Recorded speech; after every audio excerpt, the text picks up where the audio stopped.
Oke, bismillahirrahmanirrahim. Assalamualaikum warahmatullahi wabarakatuh. Perkenalkan, nama saya Adil Karim Zaidan dengan NIM 21030965152. Program studi Pendidikan Guru Madrasah Ibtidaiyah semester 3 Fakultas Ilmu Tarbiyah dan Keguruan di Universitas Islam Negeri Wali Songo, Kota Semarang. Saya di sini dalam rangka untuk menyelesaikan tugas akhir mata kuliah metodologi penelitian kualitatif yang diajar oleh Ustadz Ubaidillah, akan memaparkan sepengetahuan saya atau mungkin sepengetahuan saya terkait tentang konsep penelitian kualitatif. Nah, sebelum membahas tentang penelitian kualitatif, alangkah lebih baiknya kita menempatkan diri untuk sebagai seorang peneliti, yang dimana seorang peneliti itu harus dalam penelitian kualitatif harus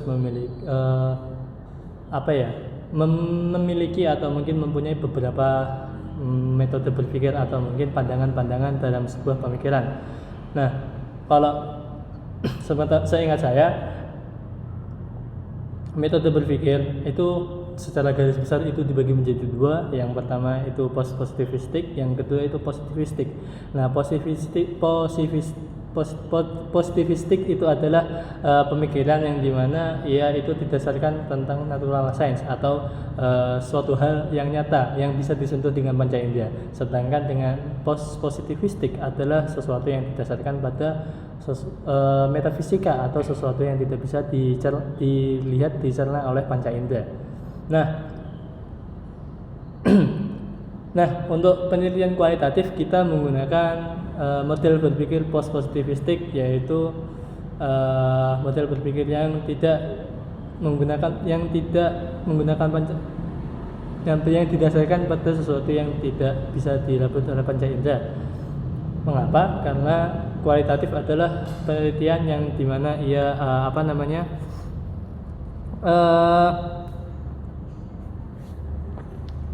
meneliti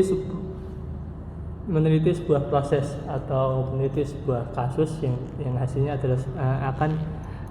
adalah sebuah proses dalam sebuah data deskriptif yang berupa ucapan atau tulisan atau perilaku orang-orang yang diamati. Nah, model berpikir seorang manusia itu sebenarnya dibagi menjadi 4 zaman. Yang pertama zaman abad ke-5 Masehi, yang kedua periode nubuah, yang selanjutnya periode modern, yang terakhir adalah periode kontemporer.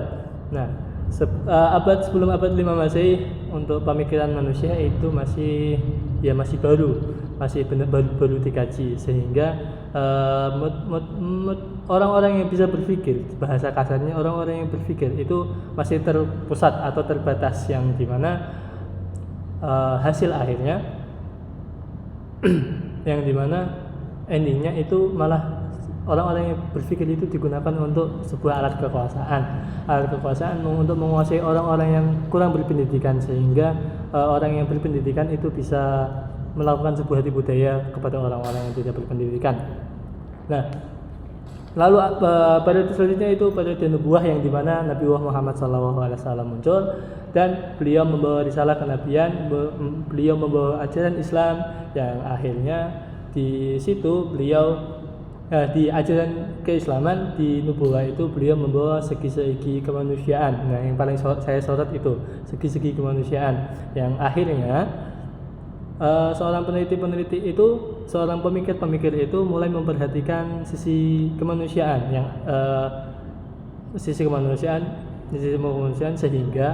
sehingga tidak lagi dimanfaatkan untuk ilmu itu tidak dimanfaatkan untuk menindas orang-orang yang lemah atau orang-orang yang tidak berpendidikan. Selanjutnya yaitu periode abad modern kalau tidak salah. Nah, itu dimana munculnya pemikiran positivistik atau pemikiran terkait tentang humanity science. Nah, itu tapi pemikiran tersebut masih dasar, masih belum terpecah. Nah, abad selanjutnya yaitu abad kontemporer kalau tidak terbalik ya. Kontemporer itu adalah abad di mana post-positivistik itu berkembang. Post-positivistik yang seperti saya bahas tadi, post-positivistik itu adalah sebuah model berpikir atau gerakan memikir yang menyatukan semua pemikiran-pemikiran. Nah, pemikiran-pemikiran tadi atau mungkin ilmu-ilmu yang ditemukan dalam periode abad modern itu semakin terpecah dikarenakan semakin banyaknya riset yang dilakukan oleh manusia. Oleh karena itu munculnya post-positivistik di sini adalah untuk menyatukan, untuk mempererat, menarik antara sebuah pemikiran satu dengan pemikiran yang lain. Nah, mengapa saya bercerita panjang lebar tentang itu? Nah, sebenarnya bahwasannya sebuah penelitian kualitatif tentu saja itu memerlukan pemikiran post-positivistik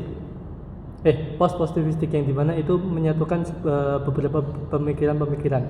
Nah, peneliti di sini itu harus adil dan tidak asal-asalan untuk melakukan penelitian kualitatif.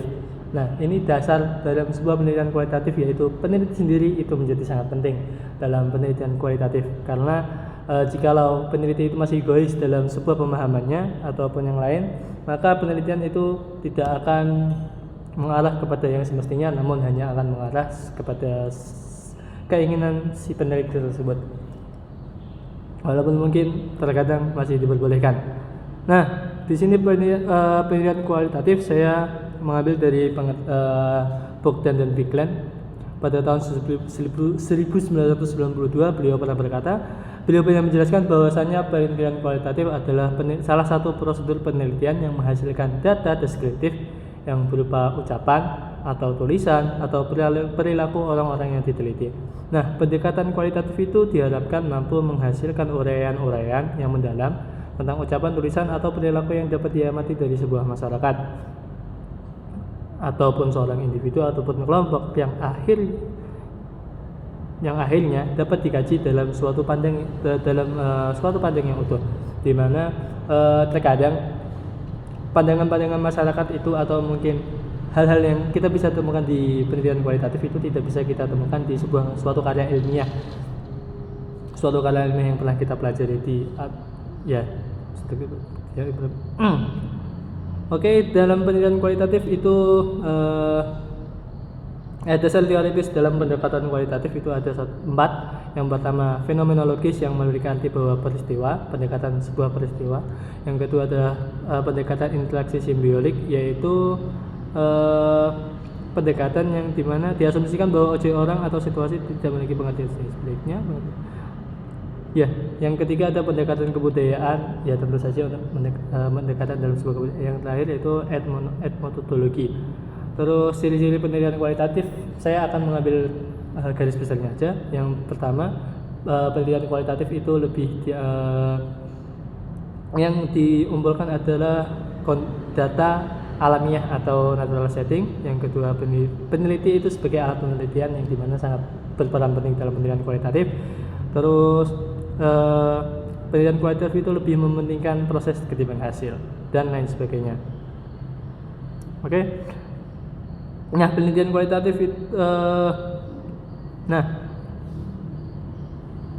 penelitian kualitatif itu memiliki 5 jenis penelitian, yaitu penelitian biografi yang dimana peneliti itu langsung kepada individu atau mungkin pengalamannya yang dituliskan kembali dalam arsip-arsip atau lainnya. Yang kedua, fenomenologi yang dimana penelitian itu didasarkan kepada sebuah fenomena. Terus yang selanjutnya itu grounded theory, suatu pengalaman. Terus yang etnografi yang dimana uraian atau penafsiran suatu budaya. Nah, selanjutnya metode pengumpulan data dalam penelitian kualitatif itu ada wawancara, yang kemudian ada observasi, terus yang ketiga ada berupa dokumen, terus yang selanjutnya adalah focus group discussion atau mungkin berbincang-bincang. Nah, setelah data dalam sebuah penelitian kualitatif itu dikumpulkan, maka yang selanjutnya adalah kita mengolah data. Nah, mengolah data itu bisa dilakukan secara manual atau mungkin secara menggunakan aplikasi. Nah, pengolahan data penelitian kualitatif itu tentu saja memiliki kelebihan dan kekurangannya masing-masing. Tapi alangkah lebih baiknya kita menggunakan keduanya dalam sebuah mengolah data dalam penelitian kualitatif. Mungkin cukup itu yang saya pahami, kurang lebihnya mohon maaf. Saya undur diri. Wassalamualaikum warahmatullahi wabarakatuh.